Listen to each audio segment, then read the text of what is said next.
In a bright, sterile room with the sour-sweet smell of human decomposition, Padei performs autopsies on Ukrainian soldiers repatriated by Russia, as well as civilians exhumed from mass graves. According to Associated Press, hundreds of bodies zipped up in black plastic bags have been delivered in refrigerated trucks to the morgue where she works in Kiev, the capital of Ukraine.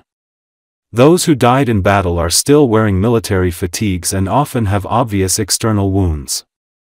The bodies of former POWs are dressed in prison uniforms and are often mutilated and decomposed. It is the job of Padei and other forensic experts to piece together how soldiers like Hryhoriev died. These reports are often the only reliable information the soldiers' families get, and they will be used by Ukraine, along with testimony from former POWs, to bring war crimes charges against Russia at the International Criminal Court. The body of a former POW recently examined by Padei had an almond-sized fracture on the right side of its skull.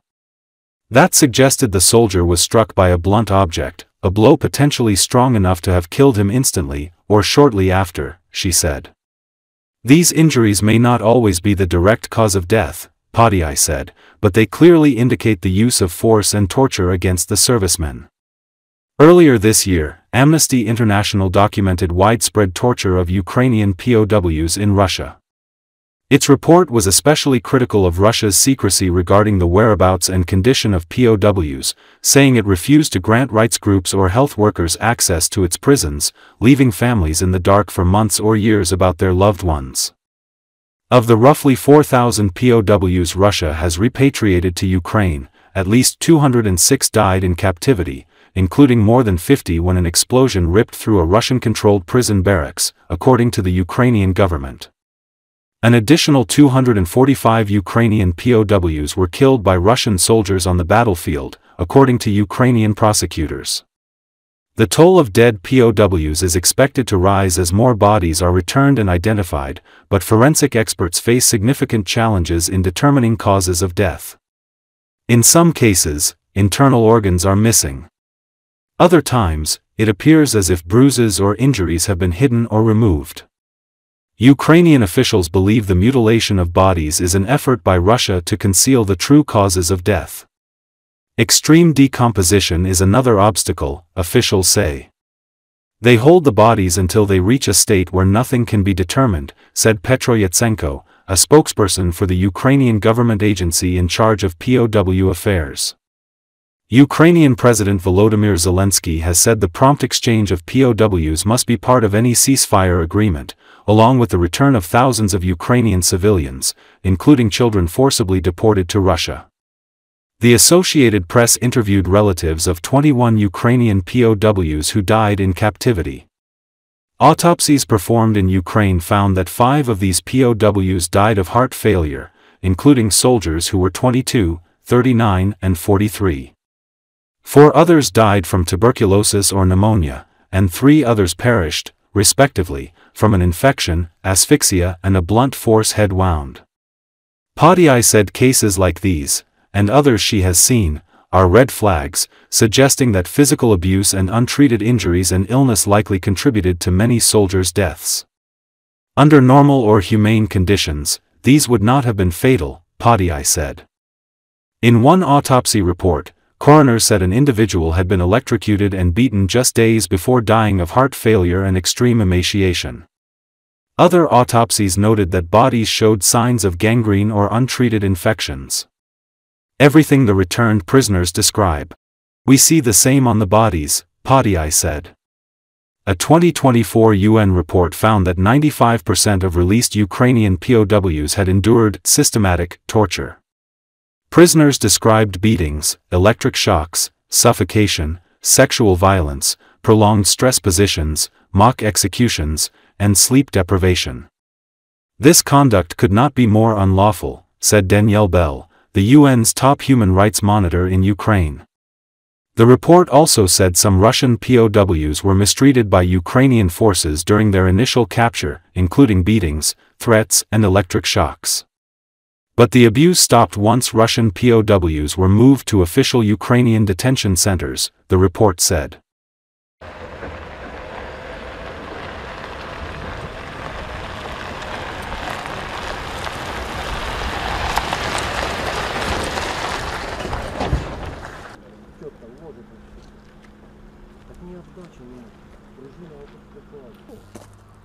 Мне, честно говоря, больше это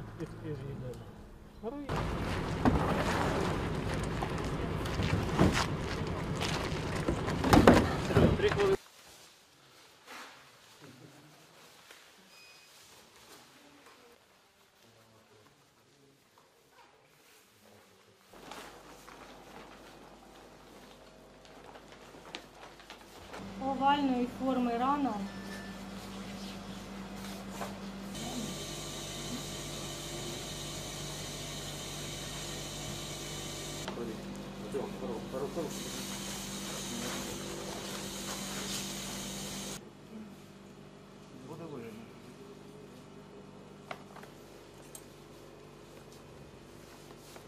Ну да.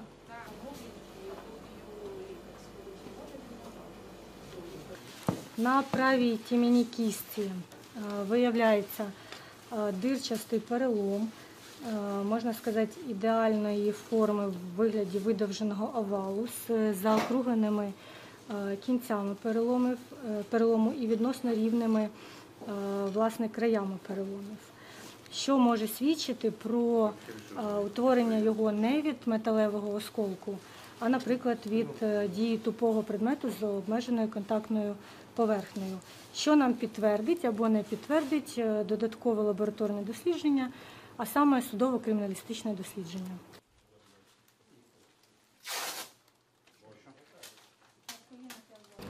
На значному відсотку від загальної кількості тіл, що передані нам за процедурою репатріації, ймовірно, військовополонених, ми знаходимо та фіксуємо тілесні ушкодження у вигляді синців, ссадин, ран різної давності, а також сліди застосування електроструму, що, можливо, не явилися власне безпосередньою причиною смерті, але вказують на застосування сили та катувань наших військовослужбовців. Також ми фіксуємо патологічні стани на внутрішніх органах, і що дозволяє нам встановлювати причини смерті саме від захворювань. А також іноді фіксуємо застарілі переломи, які неправильно консолідовані, які зрослись неправильно, і кінцівка, наприклад, не може повноцінно виконувати свою функцію, що вказує на неналежне надання медичної допомоги в тих установах, де перебували військовослужбовці. Шостий свій, сьомий відсутній, восьмий свій. Оце що це місце.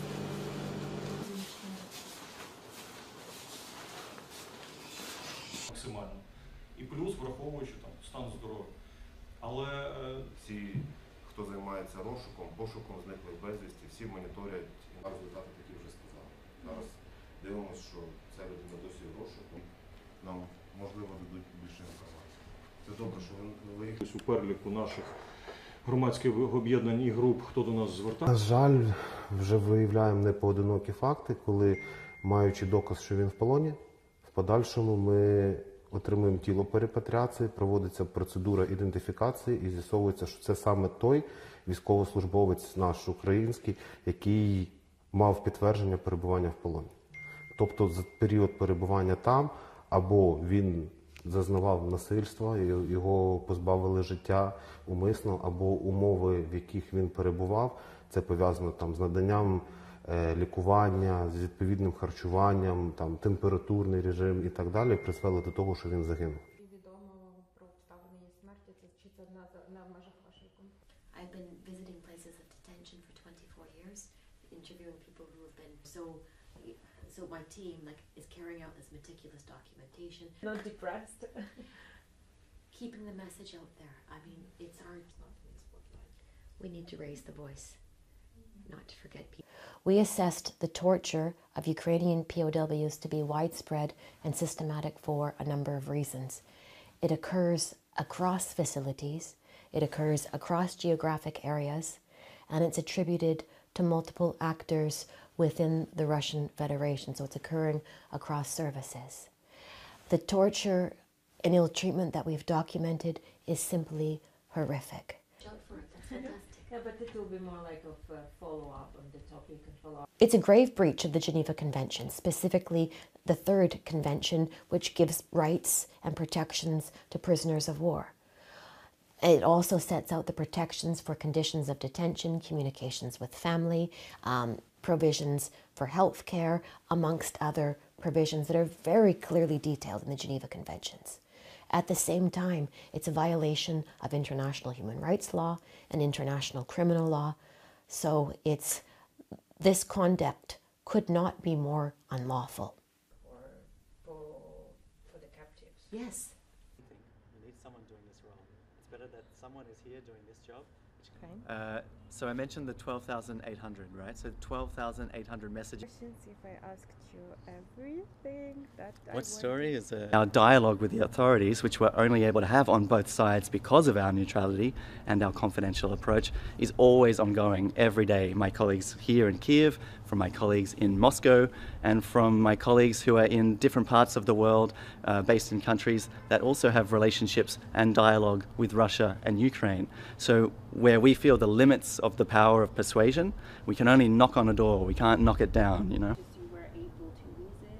Yeah, it would be like the answer coming back. But we care about the same people. We care about prisoners of war, surely.